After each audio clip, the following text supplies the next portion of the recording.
I suddenly noticed a mysterious mark glowing on the scheming woman's neck. No wonder every move she made was perfectly in sync with mine. In that moment, a nightmare from my past life flashed through my mind.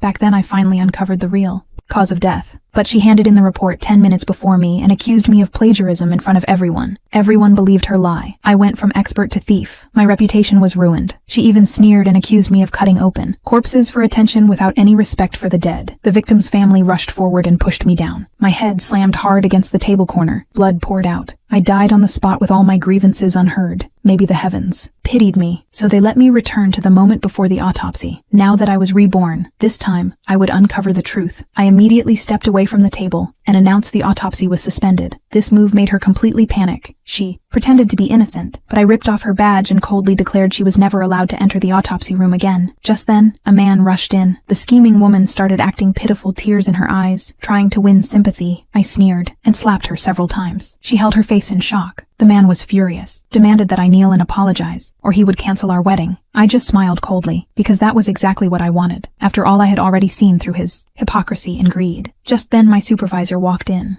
urging me to continue the autopsy. As the victim's family was waiting outside, the man suggested we compete on the spot to see who was the real expert. The scheming woman's face went pale, because if she made any mistake during the procedure, the consequences would be severe, but she had no choice but to agree. I was eager to find the truth, and agreed as well. We entered the autopsy room, but I didn't expect that every step I took, she would copy exactly. I questioned her directly, but she calmly claimed there were only so many steps in an autopsy, and told me not to make baseless accusations. I held back my anger, and prepared to cut open the body, unaware that she was stepping right into my trap after we finished the autopsy, and left. I casually said, "I forgot to return the kidneys to their original position." She froze, and instinctively reached for the scalpel. At that moment, I quickly wrote down my report. When I looked up, she was still standing there, not knowing what to do next. The corner of my mouth lifted slightly. I had finally caught her flaw, but during the report session, she jumped in again, announcing the time of death first, and once again viciously accused me of stealing all her research. The man immediately backed her up. Even the assistant swore that all my achievements were plagiarized from her. I was so furious I nearly collapsed, but forced myself to stay calm, and silently vowed I would never let her succeed again. When it was time to confirm the cause of death, I rejected the assistant as my partner, then entered the examination room, alone pulled the curtain shut, and decided it was time for the scheming woman to pay a few hours later. I walked out of the autopsy room. Everyone held their breath. The supervisor looked at the report so shocked he couldn't speak because my conclusion matched the final results exactly, and in that moment the scheming woman's face completely changed.